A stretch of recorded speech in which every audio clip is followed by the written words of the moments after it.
Қайырлы күн көрермендер, сіздермен Гүлнұр, менің арнама қош келдіңіздер. Бүгін сіздермен дәл осындай үй жағдайында тойымды әрі қытырлақ болып шығатын донерді бірге әзірлейтін боламыз. Ол үшін арнамнан алыстамай видеоны соңына дейін қарап, жасалу жолын тамашалаңыздар. Донердің құрамына өз қалауыңызша кез келген көкөніс түрін қолдансаңыздар да болады, дегенмен етпен және де фримен тіптен керемет болып шығады. Донердің арасына салынатын сырымызды алдын ала үккіштен өткізіп алдым, және де қызанағымыз бен қиярымызды да осылай бөліктерге бөліп, оны да дайындап алдым. Құрамы бойынша фриімізді де алдын ала майға қуырып дайындап қойдым. Сонымен қатар лавашымыз бен үлкен бөліктерге бөлінген тауық етімізді де осылай турап дайындап қойдым. Ендігі кезекте табамызға осылай майымызды құйып, майымыз қызған уақытта етімізді салып, осылай екі беті ағарғанша жақсылап қозғай отыра қуырып аламыз. Татымына қарай шамалы тұзымызды және де 2 шай қасық соя тұздығында салып, осылай араластырып, қақпағын жауып, 10-15 минутқа бұқтырып аламыз. Егер етіңіз тұздалған болса, мейлінше тұзын ақырындап қосқан жөн. Донеріміздің арасына жағатын тұздығы үшін бізге 2 немесе 3 тісше чеснок қажет. Осылай алдын ала үккіштен өткізіп, ыдысымызға салып, үстінен майонез бен кетчубымызды де салып, осылай қасығымызбен жақсылап араластырып аламыз. Бізге осындай лаваш қажет. Лаваштың кез келген түрін қолдансаңыздар да болады.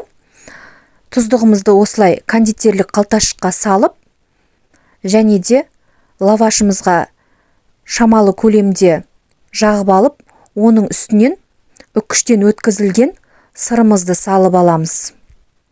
Дәл видеода көріп отырғандарыңыздай, келесі кезекте фриімізді де салып, міндетті түрде әр бөлігіне осылай тұздығын құйып отыруды ұмытпаңыздар.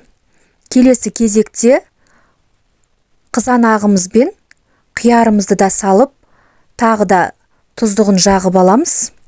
Донеріміздің құрамына қосатын қызанақтан ортасындағы сулы бөлігін алып тастасаңыздар, тек етті бөлігін ғана турап қоссаңыздар, біздің донеріміз құрғақ, әдемі болып шығады.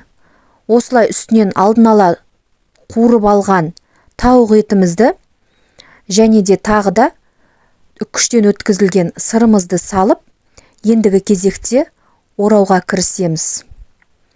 Орау барысында осылай қолымызбен қатты қысып, арасында ешқандай ауа қалып кетпейтіндей қысып орағандарыңыз жөн.